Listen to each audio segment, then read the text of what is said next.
चलिए बच्चों स्टार्ट करते हैं क्वेश्चन नंबर 4 को। क्वेश्चन नंबर 4 में एक रिलेशन है जो कि real number two real numbers है। रिलेशन का डेफिनेशन क्या है? रिलेशन में हमारे ऑर्डर पेयर्स हैं। किस तरीके से डिफाइन है? A is less or equal to B. हमें प्रूव करना है कि ये जो रिलेशन है ये रिफ्लेक्सिव है, ट्रांजिटिव है, बट सिमेट्रिक नहीं है। दैट मीन्स रिफ्लेक्सिव हमें प्रूव करना है, सिमेट्रिक प्रूफ नहीं करना है और ट्रांजिटिव प्रूफ करना है। चलिए स्टार्ट करते हैं। फर्स्ट क्या होगा? For reflexive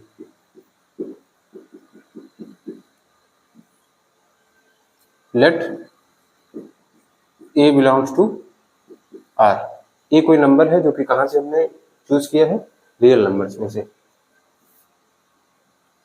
A is less or equal to A होगा, ये रिलेशन का डेफिनेशन है।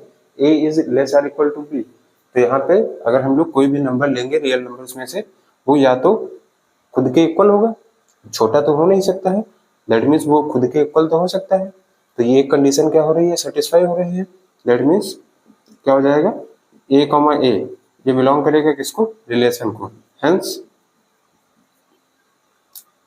Relation R is reflexive. R हमारा कैसा रिलेशन हो जाएगा? रिफ्लेक्सिव हो जाएगा। उसके बाद आएंगे किस पे? सेकंड पे, फॉर सिमेट्रिक। सिमेट्रिक के लिए कैसे करेंगे देखिएगा बेटिया आराम से। सिमेट्रिक के लिए हम लोग कोई भी दो नंबर लेंगे। Let a comma b belongs to relation है। तो ए अगर ए कॉमा बी रिलेशन को बिलोंग कर रहा है, that means a is less or equal to b होगा। इसका मतलब क्या होगा? सिमेट्रिक में क्या होना चाहिए? बी कॉमा ए ये भी रिलेशन को बिलोंग करना चाहिए। अब देखिए क्या होगा, ए अगर बी से छोटा है या उसके इक्वल है, दैट मीन्स क्या होगा? बी कभी भी ए के इक्वल या उससे छोटा नहीं हो सकता है। अभी एक एग्जांपल लेंगे, चीजें आपको क्लियर हो जाएंगी। दैट मीन्स बी कॉमा ए जो है वो रिलेशन को बिलोंग नहीं करेगा। एग्जाम्पल क्या लेंगे? देखिए 1 कामा 2 ये रिलेशन को बिलोंग करेगा। क्यों? क्योंकि 1 is less or equal to 2। But क्या यहाँ पे 2 कामा 1 रिलेशन को बिलोंग करेगा? दैट मीन्स क्या 2 जो है वो छोटा या बराबर हो सकता है 1 के? देखिए बेटा ये कभी भी कंडीशन सेटिस्फाई नहीं करेगी।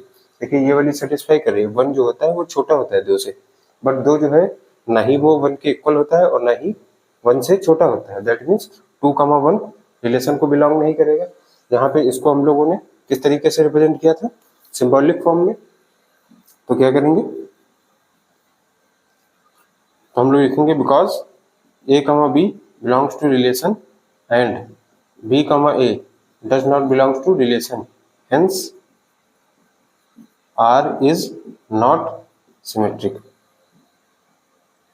आर सिमेट्रिक नहीं है। अब आते हैं थर्ड पे। थर्ड हमारा क्या है? For transitive. हमें देखना है कि रिलेशन ट्रांजिटिव होगा या नहीं। अब ट्रांजिटिव में क्या होता है? Late A comma b belongs to are है। ए comma b belongs to are होने का मतलब क्या है? A is less or equal to B and B comma C ये भी रिलेशन को बिलोंग कर रहा है। तो इसका मतलब क्या हो जाएगा? B is less or equal to C. अब देखिए A is less or equal to B है, B is less or equal to C है, तो इन दोनों से क्या रिजल्ट निकल के आएगा? A is less or equal to C. That means क्या हो जाएगा? ए कॉमा सी ये रिलेशन को क्या करेगा? बिलोंग करेगा। अब देखिए ए कॉमा बी भी कर रहा है, बी कॉमा सी भी कर रहा है, और इन दोनों के रिलेशन को बिलोंग करने की वजह से ए कॉमा सी भी रिलेशन को बिलोंग कर रहा है। Hence relation R is transitive.